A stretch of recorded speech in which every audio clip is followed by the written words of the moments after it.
Hello everyone, myself Pallav, banking mentor of ADA 247 Bengali team. Today we will be discussing about the syllabus, preparation and strategy, game plan, technique of IBPS RRB exam. আজকে আমরা discuss করব upcoming যে একদম খুব সামনেই চলে এসেছে, notification আর দু একদিনের মধ্যেই বেরিয়ে যাবে, সেই বহু প্রতীক্ষিত IBPS regional rural bank RRB exam, যে গ্রামীণ ব্যাংকের যে পিও এবং ক্লারিক্যাল লেভেল যে এক্সাম হয় তার সিলেবাস জানবো, তার স্ট্র্যাটেজি জানবো, তার এক্সাম প্যাটার্ন জানবো। তো চলুন জেনে নিই আমরা পরবর্তী স্লাইড। আর আজকে এই ইউটিউব সেশনে যারা আসছেন বা যারা দেখবেন প্রত্যেককে জানাই আড্ডা 247 বেঙ্গলি টিমের তরফ থেকে আন্তরিক শুভেচ্ছা অভিনন্দন।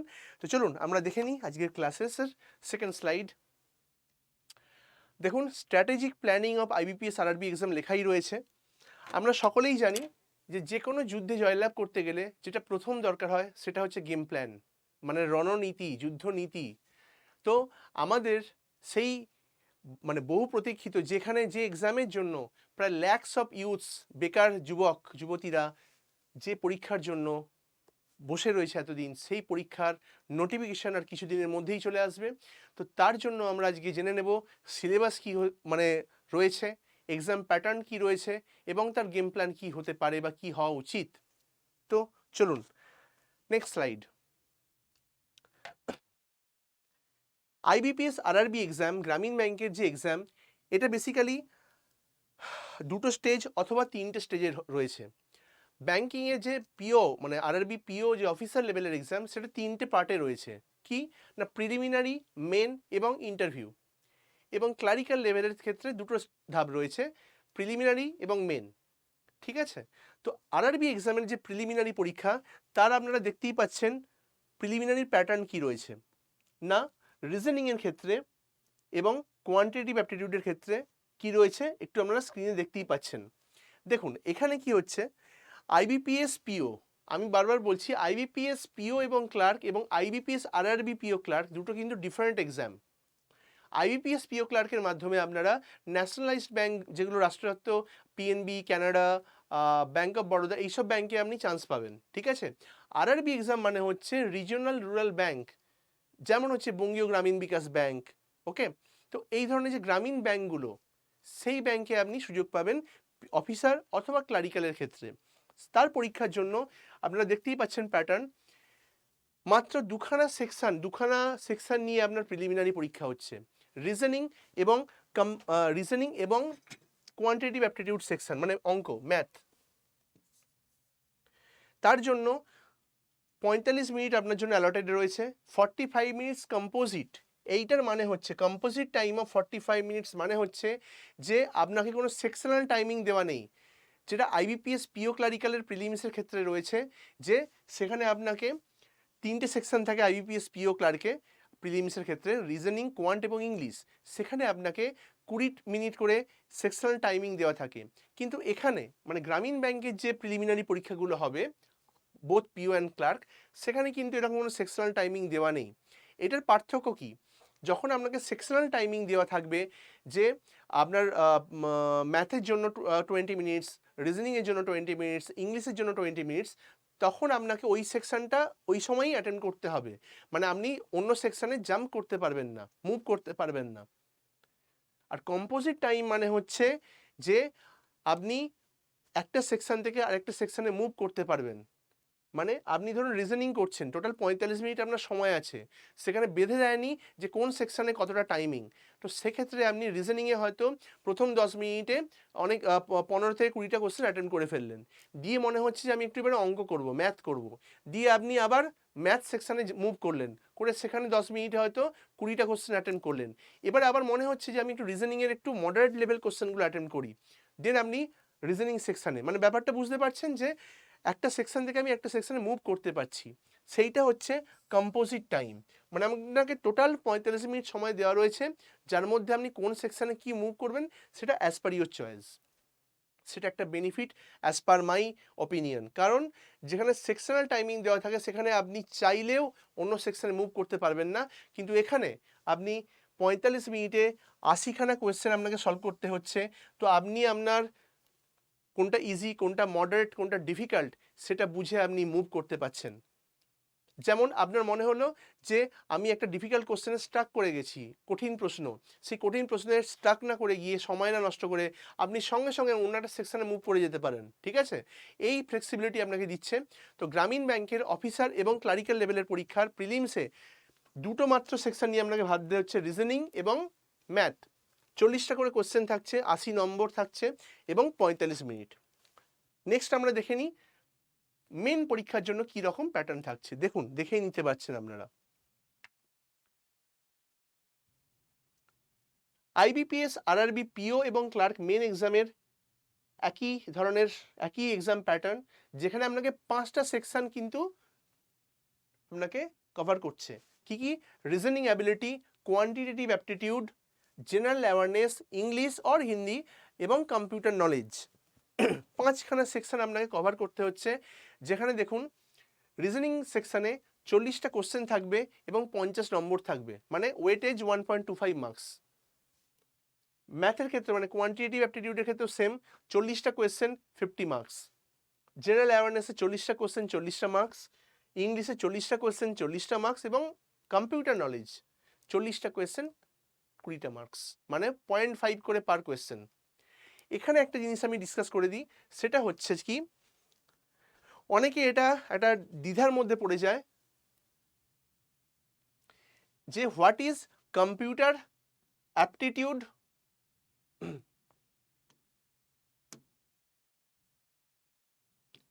what is computer aptitude and what is computer knowledge বা computer awareness।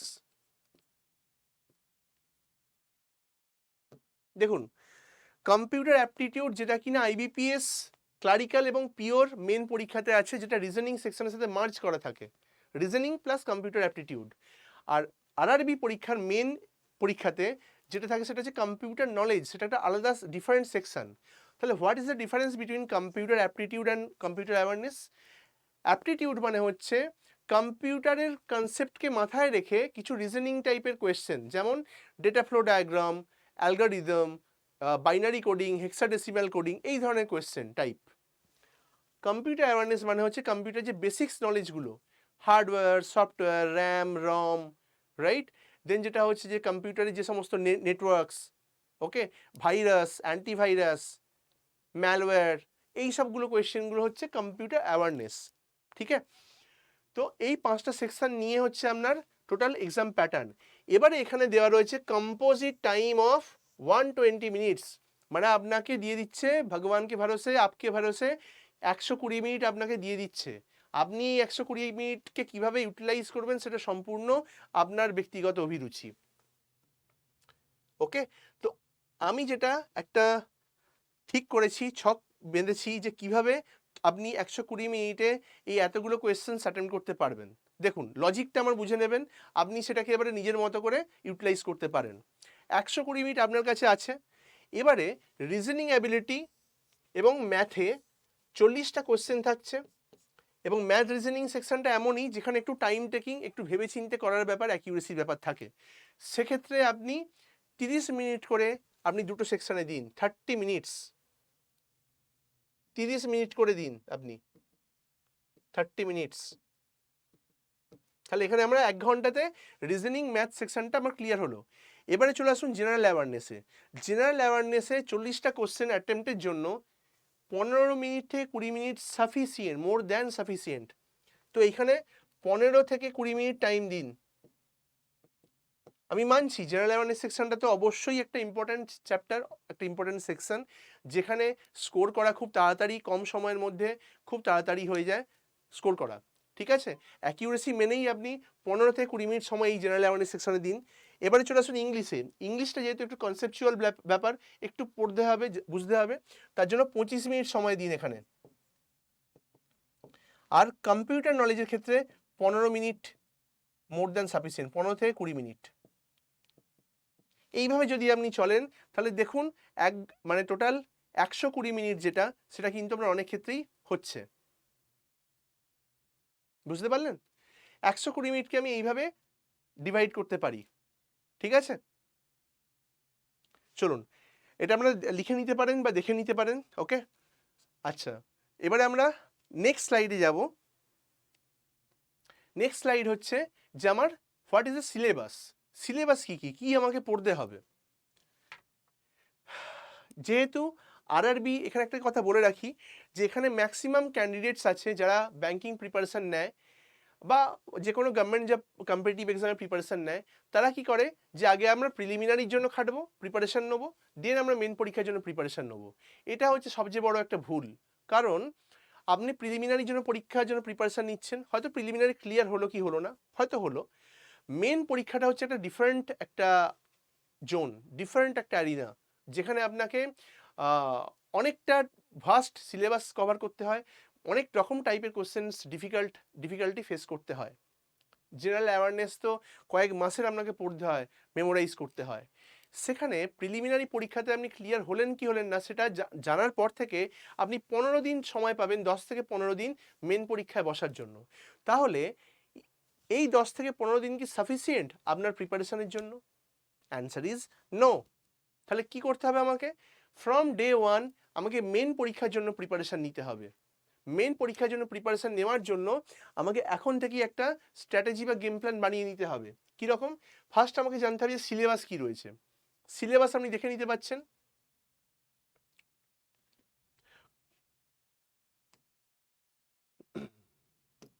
সিলেবাস যেখানে আপনার প্রথমটা হচ্ছে কোয়ান্টিটেটিভ অ্যাপটিটিউড সেকশন। এখানে কি রয়েছে না অ্যাপ্রক্সিমেশন, তার সাথে যোগ করে দিচ্ছি সিম্পলিফিকেশন। ওকে, নাম্বার সিরিজ আছে wrong number series plus missing number series.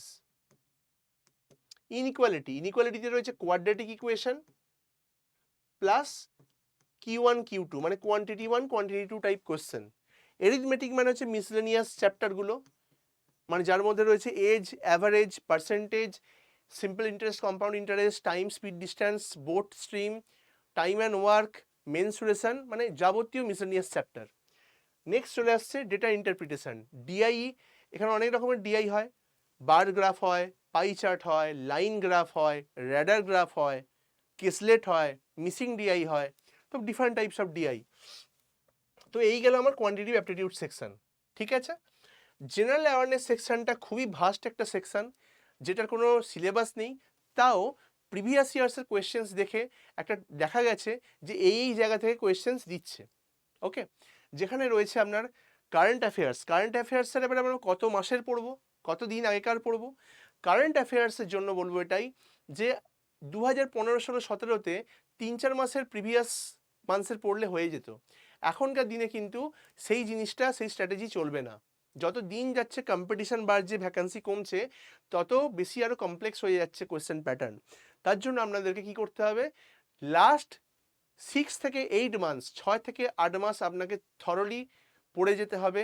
এবং মানে লাস্ট 1 বছরে যদি আমি ধরি, মানে 6 থেকে 8 মাসের আগের যে 2-3 মাস থাকছে বেঁচে, সেই মাসে যদি কোনো ইউনিক টাইপের যদি কোনো ইনফরমেটিভ থাকে কোয়েশ্চেন, সেগুলো আপনাকে কিন্তু মেমোরাইজ করে যেতে হবে। মানে দেখতে গেলে আপনাকে লাস্ট 1 ইয়ার খুব সুন্দরভাবে প্রিপারেশন নিতে হবে, মাথায় রাখতে হবে। তো তার জন্য কি কি পড়তে হবে? কারেন্ট অ্যাফেয়ার্স সেকশন, তার মধ্যে হচ্ছে স্টেট কারেন্ট অ্যাফেয়ার্স, ইন্টারন্যাশনাল এবং national current affairs. Banking awareness মানে হচ্ছে স্ট্যাটিক ব্যাংকিং, যে ব্যাংকিং সিস্টেম কি, রিজার্ভ ব্যাংক এবং তার monetary policy, capital market, money market, ইন্স্যুরেন্সগুলো, ঠিক আছে, মিউচুয়াল ফান্ডস বা ফিনান্সিয়াল যে সমস্ত টার্মিনোলজিসগুলো রয়েছে সেগুলোর ব্যাপারে জানা, সেইটা হচ্ছে ব্যাংকিং অ্যাওয়ারনেস। বিভিন্ন act, banking rules, banking act, সেগুলো। ইকোনমির মধ্যে রয়েছে জিডিপি, ঠিক আছে, জিএনপি, আরও অনেক কিছু। তারপরে এই যে সার্ভে বা বাজেট যে হচ্ছে, ইকোনমিক সার্ভে, বাজেট, সেই রিলেটেড কোয়েশ্চেন্স। খেলাধুলা, financial awareness, government scheme, ranks and reports, defence, right, different type of static awareness বা জিকের কোনো আলাদা সিলেবাস হয় না, কিন্তু এই ধরনের সিলেবাসটাকে আপনাকে খেয়াল রাখতে হবে। ওকে, তো জেনারেল অ্যাওয়ারনেস নিয়ে অলরেডি আমাদের বিভিন্ন ক্লাসেস রয়েছে, দেখে নিতে পারেন আপনারা আড্ডা 247-এর ক্লাসেসের মধ্যে, ইউটিউব ক্লাসেসের মধ্যে। আচ্ছা, কোয়ান্টিটিভ অ্যাপটিটিউড গেল, জেনারেল অ্যাওয়ারনেস সেকশন গেল। এই জিএ সেকশন নিয়ে একটা কথা বলে রাখি, এখানে ম্যাক্সিমাম স্টুডেন্ট তিনটে সেকশন মানে কোয়ান্টিটেটিভ অ্যাপটিটিউড, রিজনিং এবং ইংলিশকে খুব ভালো করে প্রায়োরিটি দেয়, গুরুত্ব দেয়। কিন্তু এই যে জিএ সেকশন এটাকে অনেকে স্কিপ করে, অনেকে এটা ভুলে যায়, ঠিক আছে? তো এই সেকশনটাকে কিন্তু যদি আপনি একটু প্রথম দিন থেকে ডে 1 থেকে একটু মানে প্রায়োরিটি দেন, একটু যদি বেশি জোর দিয়ে পড়েন, একটু মনোযোগ সহকারে পড়েন, ওকে, এবং ট্যাকটিক্যালি পড়তে হবে আপনাকে। এই নয় যে গাধার মতো আমি শুধু পড়ে গেলাম, ওকে? পার্সোনালি নেবেন না কথাটাকে, মানে আমি বলতে চাইছি যে হার্ড ওয়ার্ক নয়, স্মার্ট ওয়ার্ক করুন। কীরকমভাবে না, প্রিভিয়াস ইয়ার্সের, প্রিভিয়াস 10 বছরের জেনারেল অ্যাওয়ারনেস কোয়েশ্চেন্সগুলো আমাকে থরলি দেখতে হবে, কী ধরনের টাইপের কোয়েশ্চেন এসেছে, সেই টাইপের কোয়েশ্চেনগুলো আমাকে প্র্যাকটিস করতে হবে। তো জিএ সেকশনটাকে এখন থেকেই গুরুত্ব দিন। নেক্সট স্লাইড চলে আসি আমরা। Reasoning ability. রিজনিং অ্যাবিলিটিতে দেখুন distance direction, blood relation, inequality, coding decoding, resultant, coded series, syllogism, data sufficiency, input output, তারপর পাজল চলে আসছে। সবের পাশে কিন্তু একটা coded direction, coded blood relation, coded inequality লেখা রয়েছে। কেন? কারণ 2015, 16, 17 বা তার আগে ডিরেক্ট ডিরেকশানে কোশ্চেন দিত, ব্লাড রিলেশনে কোশ্চেন দিত, ডিরেক্ট ইনইকুয়ালিটি কোশ্চেন দিত। এখন কিন্তু একটু ঘুরিয়ে না দেখাচ্ছে, মানে কোডেড কোশ্চেন দিচ্ছে। কীরকম?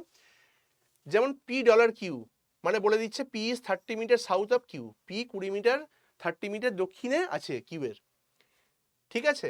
বা P স্টার কিউ মানে P গ্রেটার দ্যান কিউ, বা $Q মানে P less equal to Q, এই ধরনের। মানে কনসেপ্ট একই, সেটাকে একটু কোডেড ভার্সানে দিচ্ছে, কোডেড ওয়েতে। তো আপনারা যখনই রিজনিংয়ের চ্যাপ্টারগুলো প্র্যাকটিস করবেন, তার সাথে কোডেড ইনইকুয়ালিটি, কোডেড মানে কোডেড ব্লাড রিলেশন, এইগুলো একটু প্র্যাকটিস করে নেবেন, ঠিক আছে? চলুন এবার আসি পাজল। পাজল অনেক টাইপের হয়, সেগুলো এখানে লেখা রয়েছে। Circular seating, triangular, rectangular, square seating arrangement, linear seating arrangement, ঠিক আছে? তারপরে আমরা দেখতে পাচ্ছেন box based puzzle, floor flat based puzzle. এই ফ্লোর এবং ফ্ল্যাট বেসড পাজল এটা 2018-তে পিও পরীক্ষাতে এসেছিল, 2017-তে পিও পরীক্ষার মেনে এসেছিল। এখন কিন্তু প্রিলিমিনারিতেও দেখা যাচ্ছে এই ফ্লোর এবং ফ্ল্যাট বেস পাজল, ওকে? তো ফ্লোর এবং ফ্ল্যাট বেস পাজল খুব ভালো করে প্র্যাকটিস করবেন। তার সাথে box base puzzle, comparison, blood relation base puzzle, day month year, very very important, day month year age base puzzle. এই যে পাজলের এতগুলো ধরন, এতগুলো পাজল আপনাকে ডেলি একটা করে হলেও প্র্যাকটিস করতে হবে। যত বেশি আপনি প্র্যাকটিস করবেন, তত বেশি পাজল আপনাকে সেই ভয়টা দেবে না। রিজনিংয়ের ক্ষেত্রে সকলের মধ্যে একটা ভয় থাকে পাজল, যে কতগুলো পাজল থাকবে, আমি পাজল হয়ে যাব কিনা পাজল করতে করতে। তো তোমাকে ডেলি প্র্যাকটিস করতে হবে। তাই পার ডে এই যতগুলো আমি দেখালাম, যতগুলো টাইপের পাজল হয়, প্রত্যেকটার একটা করে হলেও তোমাকে পাজল প্র্যাকটিস করতে হবে, ঠিক আছে? নেক্সট চলে আসো logical reasoning. Logical reasoning preliminary পরীক্ষায় আসে না, ওকে, মেন পরীক্ষাতেই আসে। তো তোমাদেরকে মেন পরীক্ষার জন্য লজিক্যাল রিজনিংটা খুব ভালো করে প্রিপারেশন নিতে হবে, ওকে? লজিক্যাল রিজনিংয়ে কী কী আছে না, statement assumption, cause effect, drawing inference মানে কি ইনফারেন্স রয়েছে, কি বলতে চাইছে, strength and of argument and statement conclusion. Logical রিজনিংটা একটু মানে কনসেপচুয়াল ক্ল্যারিটিটা খুব দরকার। কনসেপ্ট যদি তোমার ক্লিয়ার থাকে, লজিক্যাল রিজনিং কিন্তু খুব ইজি হয়ে যাবে। তাও বলবো লজিক্যাল রিজনিংয়ে সবই অ্যাটেন্ড করতে হবে এরকম বাধ্যবাধকতা নেই, একটু বুঝে শুনে অ্যাটেন্ড করো, একটু অ্যাকিউরেসি মেনটেন করবে, কারণ লজিক্যাল রিজনিংয়ে ভুল হওয়ার চান্স কিন্তু অনেক বেশি থাকে। Next slide, English language. English language সেটা খায় না গায়ে মাখে, দরকার নেই সেটা ভেবে সেই অ্যানালিসিসে গিয়ে। আমাকে ইংলিশটা পড়তে হবে সিলেকশন পাওয়ার জন্য। ইংলিশ অনার্স নিয়ে যারা পড়েছো সেই ইংলিশটা আলাদা একটু, কিন্তু ব্যাংকিং বা কম্পারেটিভ ইংলিশটা অনেকটা আলাদা। কী কী করতে হবে তার জন্য? ফার্স্টেই আমরা দেখতে পাচ্ছি রিডিং কম্প্রিহেনশন, আরসি। আরসি মানে হচ্ছে যেটা আমরা ছোটোবেলায় আনসিন বলতাম, আনসিন প্যাসেজ, যেটা আমরা জানি না সেটা একটা প্যাসেজ পড়ে কম্প্রিহেন্ড করতে হবে, পাতি কথা এইটাই।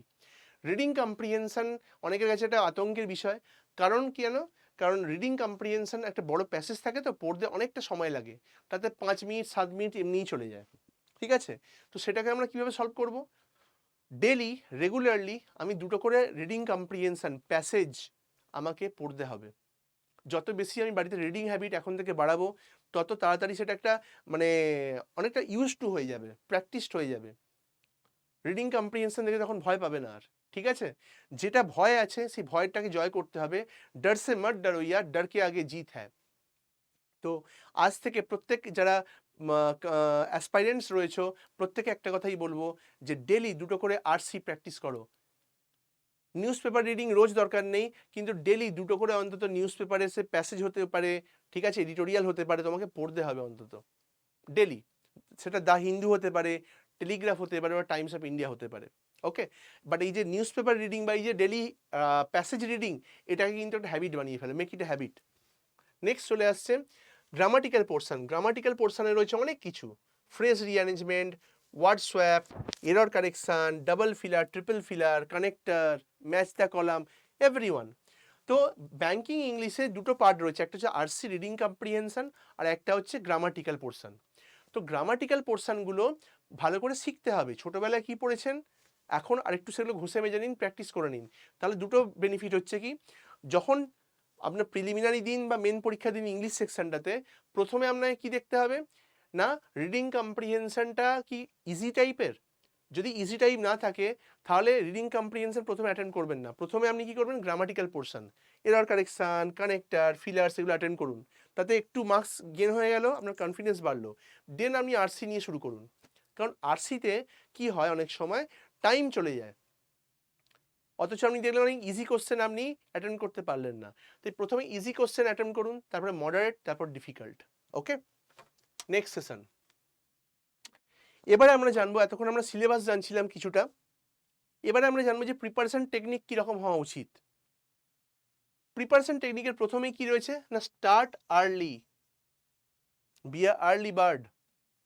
কথায় আছে early to bed and early to rise makes a man healthy, wealthy and wise. Okay, তো সবচেয়ে আগে শুরু করুন, যে জিনিসটা সকলে ভাবছে তার থেকে আগে ভাবুন এবং আগে সেটাকে ইমপ্লিমেন্ট করুন। শুধু ভাবলে হলো না, ভাবার সঙ্গে সঙ্গে সেটাকে ইমপ্লিমেন্ট করতে হবে, তাই তো? তো স্টার্ট আর্লি। অনেকে ঘুম থেকে ওঠেই 9টা 10টার সময়, অথচ অনেকে আছে যারা 6টার সময় উঠে 6:30টায় পড়তে বসে যাচ্ছে।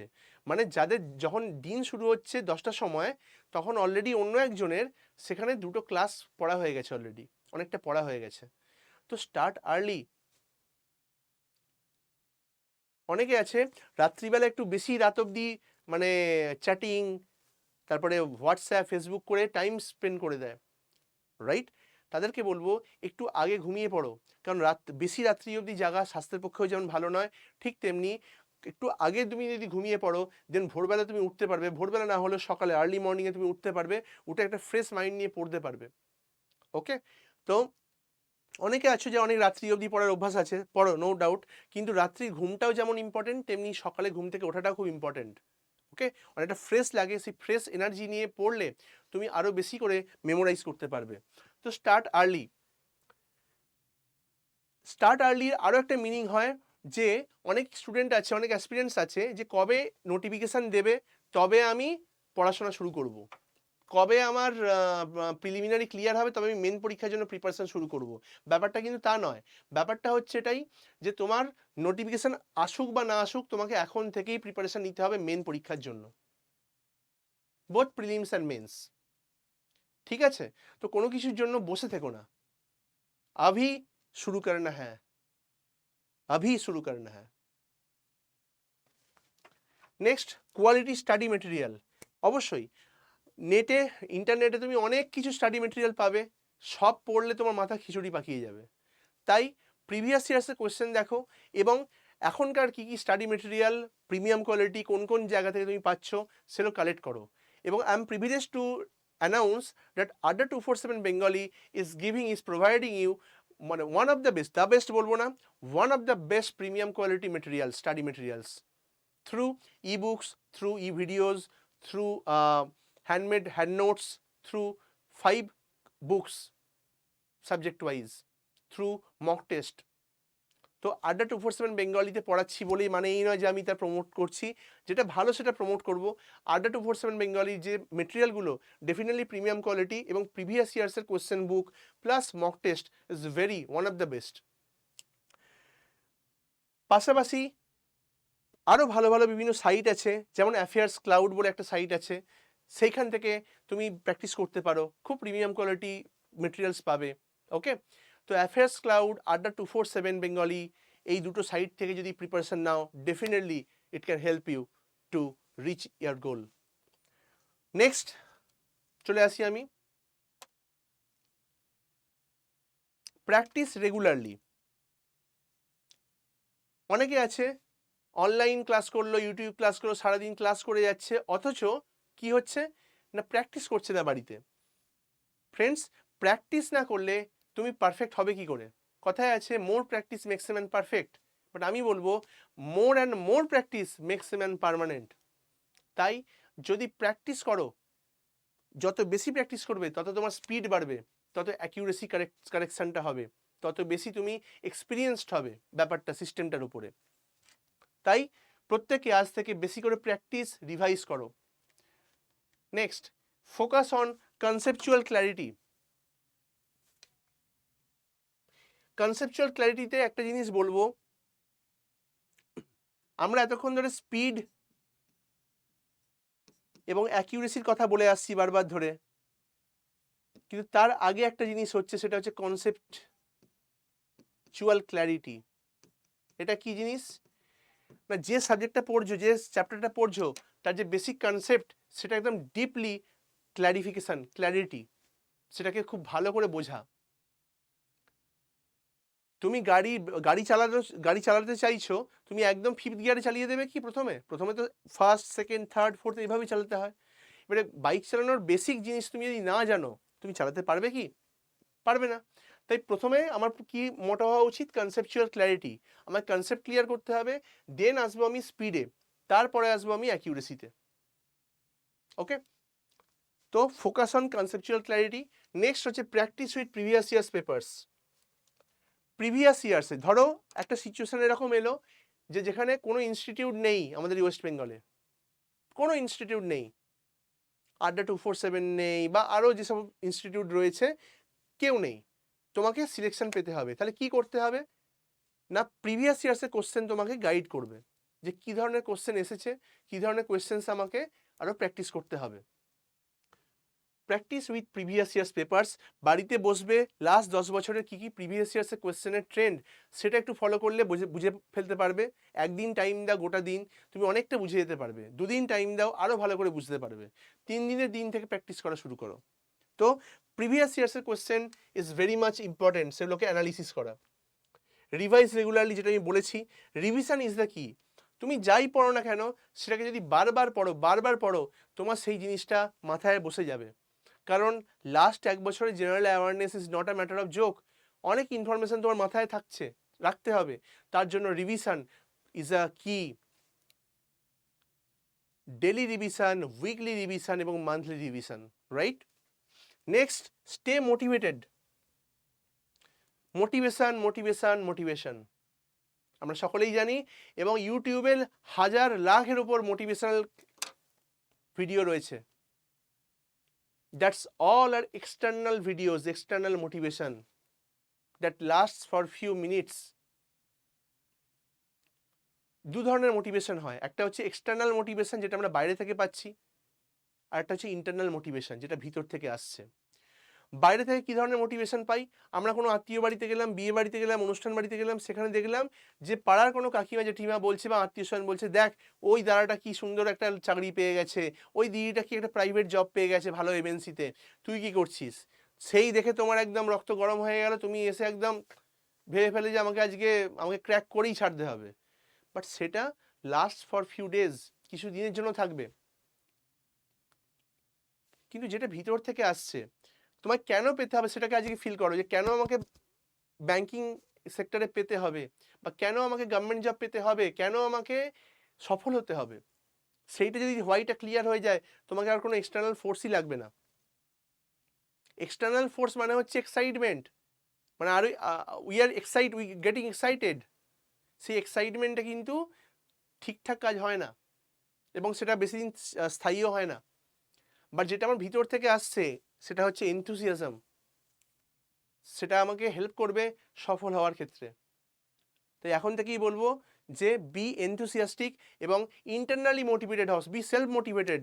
বাইরের মোটিভেশনের দরকার নেই, বাইরের ডিমোটিভেশনের যেমন দরকার নেই, বাইরের মোটিভেশনও দরকার নেই, বাইরের লোকের নিন্দাও যেমন দরকার নেই, বাইরের লোকের প্রশংসাও দরকার নেই। যতটুকু পারবেন সেলফ মোটিভেটেড হও, B self motivated. Next, focus on accuracy and speed, যেটা আমি বলেছি তোমাকে। যেহেতু এটা নেগেটিভ মার্কিংয়ের খেলা, 0.25 নেগেটিভ মার্কিং, মানে 4টে ভুল করলে একটা মার্কস কেটে যাবে, মানে তুমি যেটা ঠিক করেছো সেখান থেকেও কেটে যাবে মার্কস। তাই নেগেটিভ মার্কিং যেহেতু রয়েছে, তাই স্পিড এবং অ্যাকিউরেসি দিকে ফোকাস দিতেই হবে বন্ধু। তাই প্রথমে কনসেপচুয়াল বিল্ডিং, কনসেপ্ট ক্লিয়ারিং, তারপরে ডেলি প্র্যাকটিস করতে করতে তোমার স্পিড বাড়বে, দেন অ্যাকিউরেসি ঠিক থাকবে।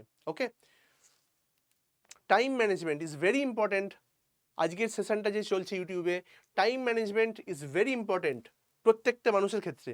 শুধু বলবো না যে ব্যাংকিং যারা প্রিপারেশান নিচ্ছ বা গভর্নমেন্ট জবের প্রিপারেশান নিচ্ছ তাদের জন্য না, টাইম ম্যানেজমেন্ট প্রত্যেকটা মানুষের জীবনে খুব ইম্পর্টেন্ট একটা রোল প্লে করে। কীরকম, আমি ব্যাংকিং প্রিপারেশানের ক্ষেত্রেই বলি, কিছু কিছু স্টুডেন্ট আছে যারা অনেক রাত্রি অবধি পড়াশোনা করছে, পড়াশোনার পাশাপাশি এফবি করছে, সোশ্যাল মিডিয়াতে টাইম স্পেন্ড করছে। সকালে ঘুম থেকে উঠছে 10টার সময়, উঠে একটু মনে হলো যে একটু জেনারেল অ্যাওয়ারনেস পড়ে নিই, স্যার তো বলেছিলেন, বলে 1 ঘন্টা পড়ে নিল। তারপর আবার একটু বন্ধুর সাথে আড্ডা মারতে গেল, এসে খাওয়া দাওয়া টান করে ঘুম দিল। বিকেলবেলা উঠে একটু ম্যাথ করে নিল 1 ঘন্টা। তারপরে আবার যেটা হচ্ছে যে একটু বন্ধুদের সাথে একটু পাড়ার মোড়ে গিয়ে আড্ডা মারলো। আবার এসে যেটা হচ্ছে যে একটু রিজনিংটা একটু প্র্যাকটিস করে নিল, এবং তারপরে ওই গেম টেম খেলতে খেলতে সময় নষ্ট করে আবার রাত্রি খাওয়া দাওয়া করে আবার শুরু হয়ে গেল গল্প করা সবার সাথে। ঠিক আছে, এতে কি হচ্ছে, তোমার যে পার ডে প্রত্যেক দিনের যে রুটিন, সেই রুটিনটা ফিক্স হচ্ছে না। যখন যেটা মাথায় আসছে তুমি করছো, তাতে তোমার সফল হওয়ার হয়তো হতে পারো কোনো দিন সফল, কিন্তু সফল হলেও তার রেটটা কিন্তু খুব মানে দেরি হবে তোমার সফল হতে। তাই যারা সফল হতে চাও খুব তাড়াতাড়ি, তাদেরকে একটা কথাই বলবো, যেটা রুটিন বানিয়ে ফেলো। রুটিন কীরকম, সেই রুটিনের মধ্যে সব কিছু থাকবে। আমি বলছি না যে ফেসবুক করবে না, আমি বলছি না যে বন্ধুর সাথে আড্ডা মারবে না, আমি বলছি না যে তোমার নিয়ার অ্যান্ড ডিয়ার মানুষের সাথে সময় অতিবাহিত করবে না, কিন্তু সব কিছুর মধ্যে একটা যেন শৃঙ্খলা থাকে। কীরকম, যেটা আমি করতাম, আমি করছি বলে যে তোমাকেও করতে হবে এরকম ব্যাপার নয়। যদি তোমার মনে হয় যে করা উচিত তাহলে করো। আমি প্রতিদিন সকালে ঘুম থেকে, যখন আমি ডিউরিং মাই প্রিপারেশন, আমি 6:30 7টার সময় উঠে পড়তাম। 7:30 থেকে 9:30 অবধি আমি জেনারেল অ্যাওয়ারনেস পড়তাম। তারপরে আধা ঘন্টা ব্রেক দিতাম। শুধু পড়লেই হবে না, পড়ার মাঝে মাঝে একটু মাঝে মাঝে বিরতি বা বিশ্রামও দরকার আছে। ব্রেক দিতাম, ব্রেক দেওয়ার পরে 10টা থেকে 12টা অবধি আমি রিজনিং করতাম। আবার 12টা থেকে একটা আমি লাঞ্চ স্নান টানের জন্য ছেড়ে দিলাম। 1:30টা থেকে 2:30টা অবধি আমি ঘুমিয়ে নিতাম। তাহলে কি হচ্ছে, একটু রিফ্রেশ হলো, কেন ভাত খেয়ে দিয়ে একটু ঘুম টুম পায় সবাই জানো। ঠিক আছে, 3টে থেকে 4:30 অবধি আমি ইংলিশ পড়তাম। তারপরে আধা ঘন্টার ব্রেক। তারপর আবার 5টা থেকে 6টা একটা প্রিলিমিনারি মক টেস্ট দিতাম 1 ঘন্টার। তারপর আধা ঘন্টার ব্রেক। আবার 6:45 থেকে 8:45 অবধি অঙ্ক করতাম। 9টা থেকে 9:30 অবধি ডিনার। 9:45 থেকে 10:45 যে মক টেস্টটা আমি বিকালে দিয়েছি তার অ্যানালিসিস করতাম। That's very much important. শুধু পরীক্ষা দিলেই হয় না, তারপরে সেটার অ্যানালিসিস করতে হয় যে কোন কোন কোশ্চেন আমি অ্যাটেন্ড করতে পারলাম না, কোনগুলো ভুল গেল, সেগুলোকে রেকটিফাই কীভাবে করব। তবে তুমি পরের মক টেস্টটাতে আরও ভালো মার্কস পাবে। তারপরে লাস্টে 11টা থেকে 11:45 কী করতাম, জিএ রিভিশন। সকালে যে জিএটা পড়েছি আমি, সেই জিএটা রিভাইজ করতাম আমি রাত্রিবেলা এসে 11:45 অবধি। তারপর আমি গান শুনি, ফেসবুক দেখি, কথা বলি, হোয়াট এভার, দিয়ে 12:30-1টার মধ্যে ঘুমিয়ে যেতাম, আবার উঠতাম পরের দিন 7টার সময়। এইভাবে চলতো আমার ডেলি রুটিন। তো একটা রুটিন বানাও তোমরা প্রত্যেকে। আমি বলছি না যে প্রথমেই জিএ পড়ো আমার মতো, এরকম নয়। তোমার যেটা ভালো লাগে সেইভাবে তুমি একটা রুটিন বানাও, but you should have a proper time management, proper routine. Next হচ্ছে মক টেস্ট অ্যান্ড অ্যানালিসিস, যেটা আমি বললাম, শুধু পরীক্ষা দিলেই হয় না, তার পাশাপাশি অ্যানালিসিস করতে হয়। চলো এবার আমরা একদম ইউটিউব সেশনের একদম লাস্টের দিকে চলে এসেছি, যেখানে আমি রয়েছি পল্লব, প্রমোট করব কিছু প্যাকেজ যেগুলো কিনা আড্ডা 247 বেঙ্গলি তোমাদের প্রোভাইড করছে। যারা 2024-এর পরীক্ষা ক্র্যাক করতে চাও তাদের জন্য টার্গেট ব্যাংকিং এক্সাম 2024 বলে একটা ব্যাচ অলরেডি চালু হয়ে গেছে, যেটা তোমরা Y268 কুপন অ্যাপ্লাইড করে মানে প্যাকেজটা গ্রহণ করতে পারো। তাতে তুমি পাচ্ছ লাইভ এবং রেকর্ডেড ক্লাসেস পাচ্ছ। ঠিক আছে, মানে যেটা অলরেডি শুরু হয়ে গেছে তার লাইভ কনসেপচুয়াল ক্লাসেস বা রেকর্ডেড ক্লাসেসগুলো তুমি পেয়ে যাবে। ঠিক আছে? তো যারা 2024-এ পরীক্ষা দিতে চাইছো, জয়েন করতে পারোনি সেই সময়, তোমরা এখন জয়েন করে নিতে পারো। নেক্সট হচ্ছে কমপ্লিট ফাউন্ডেশন ব্যাচ 2024-25, মানে 24 এবং 25 সালে যে সমস্ত পরীক্ষা হবে তার জন্য একদম বেসিক ফাউন্ডেশন ব্যাচ শুরু হচ্ছে 25শে জুন 2024 থেকে। ওকে, যেখানে 500খানা সিট লিমিটেড, তাই বেশি দেরি করো না, জয়েন করে নাও জলদি, যাতে তুমি কি পাচ্ছ না লাইভ ক্লাস, রেকর্ডেড ক্লাস পাচ্ছ, ইন্টারাক্টিভ ক্লাস যেখানে স্যারেদের সাথে ইন্টারাকশন করতে পারছো, হ্যান্ড আউট এবং ক্লাস নোট পাবে, পাশাপাশি doubt solving session, Telegram group এবং ইন পার্সন অ্যাট অফলাইন সেন্টারে গিয়েও তুমি ডাউট ক্লিয়ার করতে পারো। ওকে, তো এটার জন্য জয়েন করার জন্য এগেন Y268 কুপনটা অ্যাপ্লাইড রয়েছে, কুপন অ্যাড করে তুমি জয়েন করে নিতে পারো। তো thank you so much students, thank you so much all of the aspirants, যারা কিনা ব্যাংকিং প্রিপারেশন নিয়ে ভাবছো তারা অবশ্যই আজকে সেশনটা দেখো, এবং আই হোপ যে হেল্পফুল হবে তোমাদের ক্ষেত্রে, এবং পরবর্তীকালে তোমরা আমাদেরকে ফিডব্যাক দিও যে আরও কী কী ক্লাস বা আরও কী কী সেশন ইউটিউবে রাখা যেতে পারে, সেইভাবে আমরা ইউটিউবে রাখবো। ওকে, থ্যাংক ইউ সো মাচ। সকলে আজ থেকে প্রিপারেশন নেওয়া শুরু করে দাও, কারণ সময় বেশি নেই, আর কিছুদিনের মধ্যে আরআরবি, পিও এবং ক্লার্কের নোটিফিকেশন চলে আসবে, এবং তারপরে তো একের পর এক এক্সাম হতেই থাকবে, IBPS, SBI, RBI, everything. Okay, so all the best friends, এবং প্রত্যেকে একদম এখন থেকেই, আজ থেকেই একটা ভাবনা চিন্তা শুরু করো এবং একটা রুটিন বানিয়ে পড়াশোনা শুরু করে দাও। সো অল দ্য বেস্ট, সকলে চাকরি পাও, সকলে মানে সফলতা অর্জন করো, সকলের বাবা মার মুখে হাসি ফুটুক। Thank you so much.